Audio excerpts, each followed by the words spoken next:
Good morning! Isang mapagpalang umaga na naman sa ating lahat. Yan ang ating na-harvest sa ating maliit na garden, priskang sigarilyas at petchay. Samahan niyo ako sa ating agahang menu for today. Yan, mag-start tayo sa paglagay ng konting mantika at mag-isa tayo ng onion, garlic at ginger.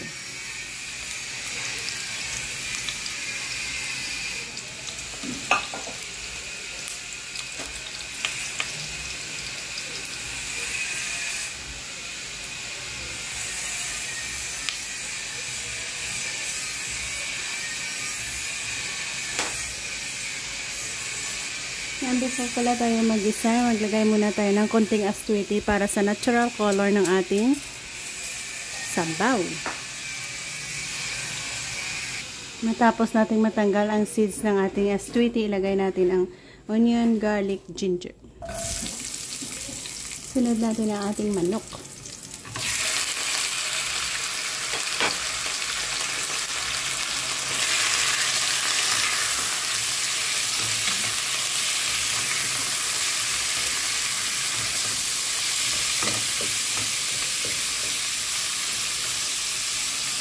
Yan, check out. Lagyan natin ng sapat tubig para sa pagpapalambot.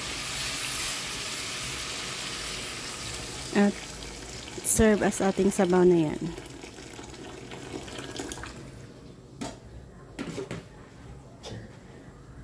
Dagdagan natin. Yan, kulong-kulo na siya guys. Add natin ang petchay. Maraming petchay, masarap. Yan ang ating bagong harvest doon sa ating maliit na garden. Petchay.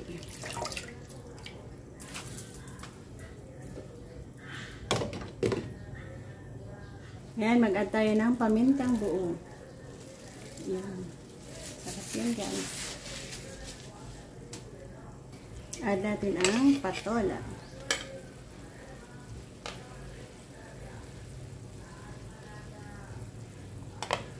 Sigarilyas at sili. Daming gulay. Next, i-add natin ang ating tatlong bundle ng sotanghon natin.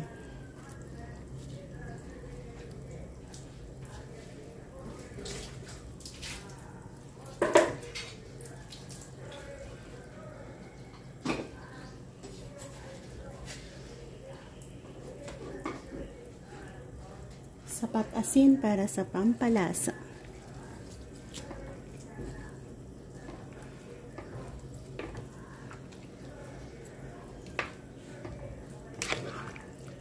Isang kulo and ready to eat na tayo.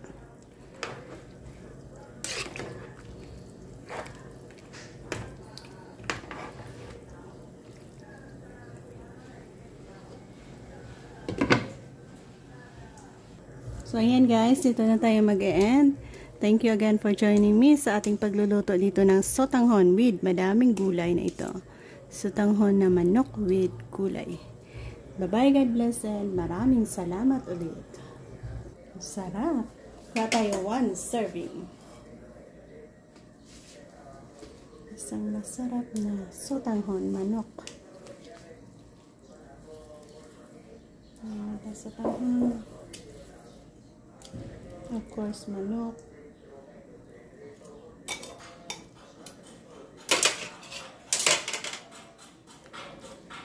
Iba't ibang gulay natin. Meron tayong patola, sigarilyas, sili, sabaw.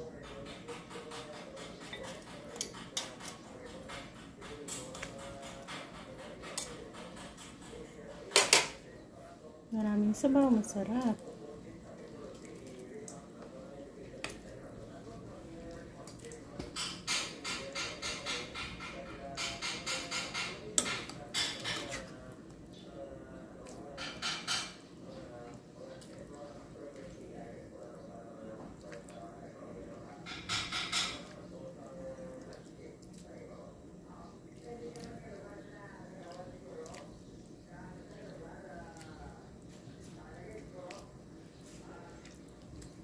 Thank you again guys. Bye-bye and God bless.